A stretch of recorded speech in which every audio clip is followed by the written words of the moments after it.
આજની ધર્મકથા. પ્રણામ. ઇલાચી કુમાર. નટડી માટેનો એનો પ્રેમ અને એ પ્રેમ પામવા માટે એને આદરેલો ભીષણ પુરુષાર્થ. લોકોના જીવ અદ્દર થઈ જાય એ રીતના ખેલ, અને ખેલ પૂરા કરી અને હવે જે શરત માટે એણે 12 વર્ષ સુધી રાહ જોઈ છે, એ શરત પૂરી કરવા માટે, એનું અંતિમ ચરણ પૂરું કરવા માટે રાજાની સમક્ષ એ ઉપસ્થિત થાય છે. જે રીતે લોકોએ અભિવાદન કર્યું છે એ જોતાં એ બહુ સ્પષ્ટ હતો કે એકદમ સફળતાથી આખો ખેલ પૂરો થયો છે, એટલે હવે રાજા ચોક્કસપણે રીઝી જશે. અને જે ક્ષણે રાજા રીઝશે અને મને માન આપશે અથવા ધન આપશે, બસ એ કાચી ક્ષણે હું મારી શરત પૂરી કરી દઈશ એટલે આ નટડી મારી થઈ જશે. આ ખેલ થતાં પહેલાં પણ નટડીના પિતા સાથે, બીજા લોકો સાથે એને વાતચીત દ્વારા એ સમજ્યું હતું કે જો આ રાજા રીઝી જાય તો શરત ચોક્કસપણે પૂરી થઈ જશે. એટલે પછીથી એમની જ્ઞાતિની અંદરમાં રાજાના હાથેથી જેને માન મળ્યું છે એવા નટ તરીકે એ પ્રસિદ્ધ થઈ જાય તો પછી આ પિતાને પોતાની દીકરી એને હાથ સોંપવામાં એને કોઈ કશો વાંધો દેખાતો નથી. તમે આટલી જડબાતોડ મહેનત જે કામ માટે કરી હોય, એ કામ જ્યારે પૂર્તિના આરે આવ્યું હોય અને બસ હવે ફક્ત છેલ્લી ક્ષણો આવવાની બાકી હોય, એ ક્ષણ માટેની આતુરતા કેવી હોય, એના કરતાં કંઈક ઘણી આતુરતા અત્યારે ઇલાચી કુમાર આ રાજાના મુખેથી પોતાના વખાણ સાંભળવા માટે અનુભવી રહ્યા હતા. લોકોની આટલી બધી ગર્દી, પડાપડી, સમજવું હતું લોકોએ કે તું આ કેવી રીતે કરી શક્યો ભાઈ. અભિવાદન આપવા હતા લોકોએ કે ભાઈ તે ખરેખર કમાલ કરી દીધી. અને આવી હજારોની મેદની વચ્ચેથી રસ્તો કાઢી અને રાજા પાસે જ્યારે પહોંચે છે ત્યારે એ જે મંઝિલ પામ્યાની એક આખી અનુભૂતિ અનુભવતા હશે ઇલાચી કુમાર, એ શબ્દાતીત છે. આત્મવિશ્વાસ પરાકાષ્ઠાનો હશે. બસ કાન તત્પર હશે કે હવે જે શબ્દ મનમાં ઘૂંટાયો છે એ જ હવે આમના મુખેથી બહાર સાંભળવા મળશે. અને બહુ દ્રઢ વિશ્વાસ હોય કે આ સાંભળવા મળશે જ, કારણ કે જે રીતની ઘટનાઓ થઈ છે, જે રીતે આ ખેલ ખેલાયો છે, જે રીતે લોકોએ બિરદાવ્યો છે અને જે રીતે એ એની સફળતાને પામ્યો છે, એ જોતાં હવે કોઈ શંકા જ બચતી નથી કે રાજા આનાથી અન્યથા બીજું કોઈ વસ્તુ બોલશે. એટલે બસ હવે રાજાના શબ્દોની રાહ હોય છે. ઇલાચી કુમારની ખાનદાની છે, ઇલાચી કુમારની વડાઈ છે, મોટાઈ છે કે એક શબ્દ બોલતા નથી, હાથ જોડીને ઊભા છે. કોઈ માંગણી કરવા જેટલી દીનતા એ ઇલાચી કુમારમાં નથી. હું માંગું અને મને મળે એમાં મારી મોટાઈ નથી. આ ન્યાય ઇલાચી કુમારના મનમાં એ સમયે પણ હતો. આપણને દર વખતે દાખલાનો જવાબ મળેલો છે ને કે ઇલાચી કુમારને કેવળ જ્ઞાન થયું, એટલે આ દાખલા ગણતા પૂર્વેના જે સ્ટેપ્સ છે ને એ જાણવામાં આપણે રસ જ નથી લીધો. આ એક એક નાની નાની બધી ઘટનાઓ, નાની નાની ક્ષણો, એમાં ઉભરાતા ગુણો, આ ગુણિયલતા એ પૂર્વ ભૂમિકા હતી કેવળ જ્ઞાનની. અને આ પૂર્વ ભૂમિકાના આધારે કેવળ જ્ઞાન અંદરથી પ્રગટ થયું છે. રાજા સમક્ષ બધા જ લોકો શાંત થઈ અને જોઈ રહ્યા છે.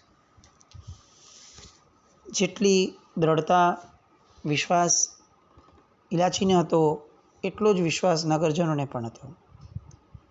કે બસ હવે તો આ રાજા બિરદાવી દેશે અને આની દરિદ્રતા ભાંગી દેશે. બધાને આ પ્રેમ કથા પણ ખબર હતી કે આ વણિકનો પુત્ર, શ્રેષ્ઠીનો પુત્ર એ જેની માટે 12 વર્ષ ભમ્યો છે, બસ હવે એ પણ વસ્તુ પૂરી થવાની. અને એટલે બધા જ ઝંખતા હતા કે હવે બસ રાજા આ બોલી લે એટલે અહીંનું પણ ભલું થઈ જાય. અને આ નીરવ શાંતિની વચ્ચે હવે રાજા બોલવાનું શરૂ કરે છે. ઇલાચી માથું ઝુકાવીને ઊભો છે. મનમાં જે શબ્દો સાંભળવા છે એ ઘૂંટાઈ રહ્યા છે. એ દ્રઢપણે માને છે કે હવે રાજા આવા જ શબ્દો બોલશે. ને એવામાં રાજા બોલવાનું શરૂ કરે છે. જુઓ, તમે જે નટનો ખેલ કર્યો એ ખેલ અદ્ભુત હતો. લોકોએ અભિવાદન કર્યું, લોકોએ માણ્યું. અત્યારે પણ જે રીતે લોકો હર્ષનાદ કરી રહ્યા છે એ જોતાં મને એવું લાગે છે ચોક્કસપણે કે લોકોએ ખૂબ માણ્યું. પણ ભાઈ, બહુ દુઃખ સાથે મારે તમને જણાવવું છે કે હું થોડા રાજકાજના કામની અંદરમાં વ્યસ્ત થઈ ગયો હતો અને એના કારણે સિંહાસન પર બેઠેલો હતો સામે મંડપના. પણ તેમ છતાં તારો ખેલ જોવાનું મારાથી શક્ય નહોતું બન્યું. હવે જે વસ્તુ મેં જોઈ નથી, માણી નથી, એ વસ્તુને હું કઈ રીતે બિરદાવું અને એ વસ્તુ માટે હું તને ઇનામ કઈ રીતે આપું? ચોક્કસપણે લોકો કહે છે એટલે તે સરસ કર્યું જ હશે, એમાં મને કોઈ શંકા છે એવી વાત નથી. પણ જ્યાં સુધી હું પોતે જોઈ ન લઉં ત્યાં સુધી હું તને એના વધામણા કઈ રીતે આપું? પહેલાં ઇલાચી માટે આ શબ્દો એ બહુ મોટો આઘાત હતા. એટલા માટે નહીં કે એને ફરીથી દાવ રમવો પડશે, એટલા માટે કે ફરી આ નટડીને મળવાનો સમય છે, એમાં કેટલો ક્ષણનો વિલંબ થશે, એ છેટું પડશે. અને અત્યારે તો એક એક ક્ષણની કિંમત છે. ઇલાચી હાથ જોડીને ઊભો છે અને પેલો નટડીનો જે પિતા છે એ રાજા પાસે આવે છે અને રાજાને પૂછે છે કે સાહેબ, આપ જેમ કહો છો એમ જો આપે આ ખેલ નથી જોયો તો હવે આપ શું ઈચ્છો છો? આપની શું આજ્ઞા છે? અને રાજાએ કહ્યું કે ભાઈ, મારી એવી ચોક્કસપણે ઈચ્છા છે કે જો તારાથી શક્ય થતું હોય તો બીજી વાર કર ને. સ્તબ્ધ છે બધા, મૌનપણે સાંભળે છે. પ્રજા પણ સ્તબ્ધ છે કે આ કઈ રીતે થઈ શકે? એક ડગલું ચૂકાય અને જીવ જાય. ડગલું તો બહુ મોટો શબ્દ છે. એક આંગળી ચૂકાય અને જીવ જાય. એવા કરતબ, એવા ખેલ, એ બધાને બીજી વાર કરાવવાની શું જરૂર, આવશ્યકતા પડી? અને રાજા અમારી નજર સામે સિંહાસન પર બેઠો છે. એવું તો કોઈ રાજકાજનું કામ કોઈએ કંઈ આપ્યું નથી. તો પછી રાજાનો આગ્રહ જે છે એ સમજાય નહીં એવો થઈ રહ્યો છે. પણ રાજા બહુ દ્રઢ છે. એમણે જે કહેવાનું હતું એને કહી જ દીધું. અને પેલા નટને એવું લાગ્યું કે જેની માટે આટલા વખત સુધી આપણે રાહ જોઈ છે, એ કાર્ય જો આ રીતે સંપન્ન થતું હોય તો ભલે ને થતું, શું વાંધો છે? અને એટલે એણે હા ભરી દીધી કે ભલે સાહેબ, આપની જેવી આજ્ઞા. અને પેલો નટ નીકળતા નીકળતા ઇલાચી કુમારની સામે જુએ છે. ઇલાચી કુમાર આગળ આમ પણ વિકલ્પો ઓછા છે અને એ પણ હર્ષભેર આ વાતને વધાવી લે છે કે સારું, બીજી વાર આખો ખેલ કરીએ ચાલો. અને એ ફરીથી માછડા પર ચડવાનું શરૂ કરે છે. પેલી નટડીને પણ આ બહુ દુષ્કર હતું પચાવવું. પણ છતાં ઇલાચી જ જો હવે ફરીથી માછડી ચડતો હોય મંડપના એ બધા લાકડાઓ પરથી, તો પછી એમને કંઈ બોલીને તો અર્થ છે નહીં. એટલે એ પણ એનો જે રોલ પ્લે હતો એ રોલ પ્લે માટે ફરીથી તૈયાર થવા ગઈ. લોકો પણ એવું વિચાર્યું લોકોએ કે ચાલો બીજી વાર જોવા મળશે. હોઈ શકે, બની શકે કે રાજાએ નહીં જોયું હોય, પણ રાજાના બાને આપણને પણ જે બીજી વાર જોવાની ભૂખ હતી એ સંતોષાઈ જશે. એટલે એ ભૂખમાં અને ભૂખમાં લોકો પણ ત્યાંના ત્યાં જ રહ્યા. અને ફરી એકવાર ઇલાચીનો ઉલ્લાસ વધારવા માટે, ઉત્સાહ વધારવા માટે હર્ષનાદ, ચીચિયારીઓ, વાજિંત્રનો નાદ આ બધું થવા લાગ્યું. ઘટના બહુ સાહજિક છે. લોકોએ એને બહુ સાહજિક રીતે લીધી છે કે ઠીક છે, રાજાથી રહી ગયું હોય જોવાનું, બની શકે, શક્યતા તો છે જ પૂરેપૂરી. એટલે એમાં રાજાનો તો કોઈ વાંક જ નથી. બીજી વારનો ખેલ શરૂ કરવા માટેની તૈયારીઓ થઈ. પૂર્વ ભૂમિકા બહુ જ દ્રઢપણે બંધાયેલી હતી અને ઇલાચી કુમાર બીજી વાર જીવ સટોસટની પરીક્ષા આપવા માટે તૈયાર થયા. સામે બધી તૈયારીઓ થઈ, ફરીથી એ જ વસ્તુ બધી રિપીટેડ થઈ અને એ જ રીતે આગળ વધતા ઇલાચી કુમાર એ ફરી એકવાર પોતે જે સિદ્ધ કર્યું હતું એ સિદ્ધ કરવાની નજીકમાં પહોંચ્યા. ફરી એકવાર પેલી નટડીનો જે આગ્રહ હતો, પેલી નટડીનો જે પ્રેમ હતો, એની જે અભિવ્યક્તિ હતી એ બધી ફરી વાર આદરાઈ. એનું એ જ દ્રશ્ય જાણે ફરીથી ખડું થયું, રેપ્લિકા હાઇલાઇટ સ્વરૂપે. લોકો આશ્ચર્યચકિત થયા કે કોઈ વ્યક્તિની પ્રિસાઇઝનેસ રિપીટેડલી આવી રીતે ફરીને કેવી રીતે થઈ શકે. માણસ છે, મશીન તો છે નહીં. મશીન હોય તો સમજી શકાય કે એકવાર ફીડ કર્યું એ થઈ જાય, પણ આ તો માણસ છે. દર વખતની વિચારધારા અલગ હોવાની, દર વખતે મનની પરિસ્થિતિ અલગ હોવાની. એ અલગ અલગ પરિસ્થિતિઓની અંદરમાં ફરીથી એનું એ જ કાર્ય, એ જ સંસ્કાર, એ જ રીતે આગળ વધવાનું, આ બધું કઈ રીતે શક્ય બની શકે? પણ ઇલાચીને મન પોતાના લક્ષ્યની કિંમત બહુ જ મોટી હતી. ચોક્કસ કદાચ હું માનું છું કે એમને એ સમયે ખેદ થયો હશે, પણ એ ખેદથી આગળ વધી અને કશો વાંધો નહીં, આપણે ફરીથી એકવાર કરીએ. આ વાતની અંદરમાં પોતે સેટલ થઈ ગયા હશે.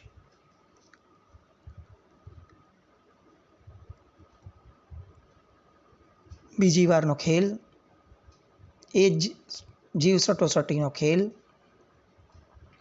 મંડાયો અને પૂરો થયો. ફરીથી ઇલાચી નીચે ઉતર્યા. પ્રજા બમણા વેગથી ઇલાચીને વધાવવા લાગી. લોકો આફરીન પોકારી ગયા કે શું જાજરમાન વ્યક્તિત્વ, જાજરમાન અને કળા, જેની કોઈ ઉપમા ના આપી શકાય. પહેલી વાર થયું હતું, કદાચ એવું સમજી શકાય કે ભાઈ કેટલાક સંસ્કારોના કારણે અને કેટલુંક ભાગ્યના કારણે થઈ ગયું હશે. પણ જ્યારે બીજી વાર ફરીથી એની એ જ કળા દેખાડવાની આવે ને ત્યારે એનું એ જ પરિણામ આવતું હોય તો માનવું જ પડે કે આની કળામાં સત છે.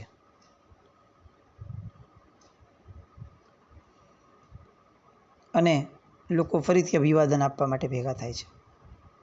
હવે તો ઇલાચી કુમાર બહુ શ્યોર હતા કે બસ હવે તો આ મારી વર્ષોની જે ભૂખ છે એ ભાંગવાની. અને ફરી એકવાર એ નમ્રતાથી રાજાની સામે ઊભા રહ્યા.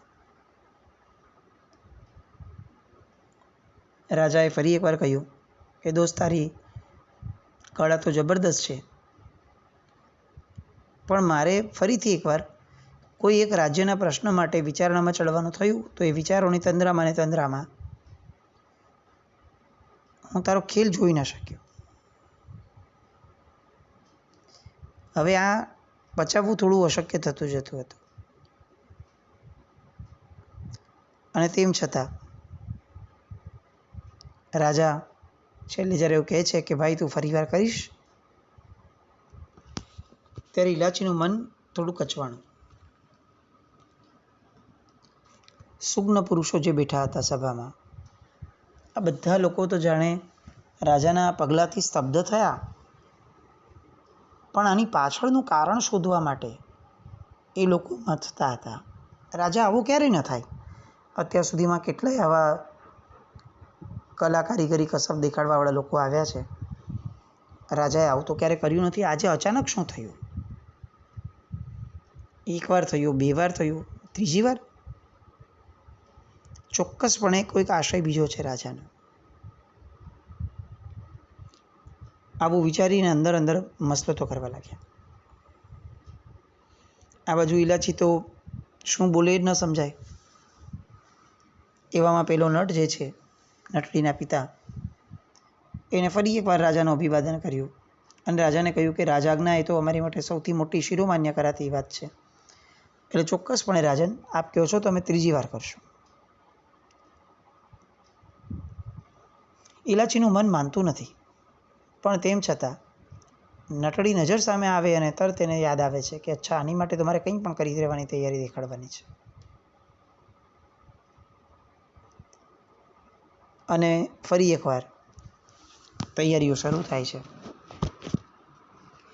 બે વાર જે ખેલ ખેલાઈ ગયો છે, જે જોયા પછી લોકોને ખરેખર એવું લાગે છે કે આ વસ્તુ બહુ ખોટી થઈ રહી છે.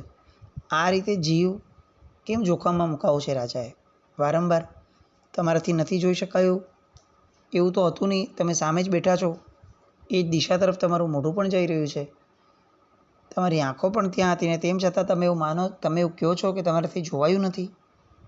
એ કેવી રીતે શક્ય ગણવું? તદુપરાંત સૌથી મહત્ત્વનો પ્રશ્ન કે તો તમારું ધ્યાન હતું ક્યાં જો તમે આ નથી જોયું તો? આમ આ પ્રશ્નોની વિચારધારાની અંદરમાં લોકો ગરકાવ થયા અને આ વિચારધારામાંથી આગળ વધતા વધતા વધતા રાજાની સમક્ષ વારંવાર જોતા એવો ખ્યાલ આવ્યો કે આ રાજાના પેટમાં કંઈક ગડબડ છે, એના મનમાં કંઈક ગડબડ છે. રાજાનું મન એ કોઈ બીજા જ વિચારોમાં છે, એનો આશય કંઈક બીજો લાગે છે. અને એટલે નગરના સુગ્ન વ્યક્તિઓ જે છે એ લોકો રાજાને બહુ કોન્સન્ટ્રેશનથી જુએ છે, એની દરેક હિલચાલને. અને કેટલાક સમય સુધીની હિલચાલો જોતાં ખ્યાલ આવ્યો બધાને કે ઓહો, આ તો ઘટના જ આખી અલગ છે. રાજા ચોક્કસપણે રીઝવી જવા જોતો હતો. એ રીઝાઈ જ ગયો હોત, અને છતાંય નથી રીઝાયો તો એનું મૂળ કારણ રાજાને જોતાં જોતાં ખ્યાલ આવ્યો કે રાજાની આંખોની અંદરમાં તો વિકાર દેખાય છે. રાજા વિષયાંત બનીને અત્યાર સુધી ભોગ ભોગવતો હતો, પણ હવે કંઈક પરિસ્થિતિ અલગ છે. અને જોતાં ખ્યાલ આવ્યો કે રાજાનું મન બગડ્યું છે.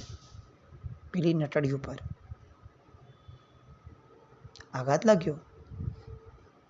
એની પિતાની ઉંમરનો છે અને રાજા છે, પ્રજાનો પાલક હોય, રાજા છે, પ્રજામાં આવનાર જે પણ નવા વ્યક્તિઓ છે એનો તો એ પિતા ગણાય.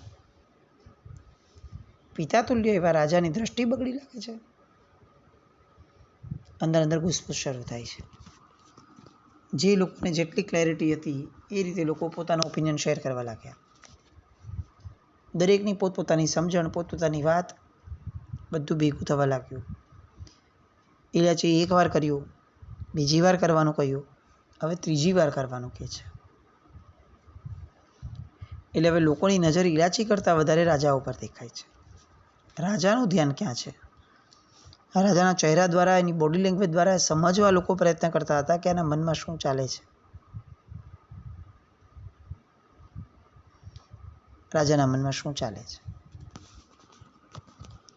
અને નટડી પ્રત્યેનો રાજાનો આ રાગ એ હવે આ ઇલાચીને ક્યાં આગળ લઈ જશે? નટડીના મનમાં શું ચાલે છે એ પણ જાણવું વધારે મહત્વનું હતું. ઇલાચી એ તો આંખ બંધ કરીને અંધશ્રદ્ધા રૂપે નટડીને માની રહ્યો છે. અને એવામાં રાજાની આ બીજી વારની ના, ત્રીજી વારની ના, આ બધાના કારણે હવે પ્રજા કેટલીક રોષમાં આવી. ઇલાચીનું શું થાય છે, પ્રજા શું કરે છે, આ બધી વાત માટે આવતીકાલે ફરીથી મળશું. જીનાજ્ઞા કંઈ પણ બોલાય તમે ચામી તો પડમ. જૈનમ જયતિ શાસન.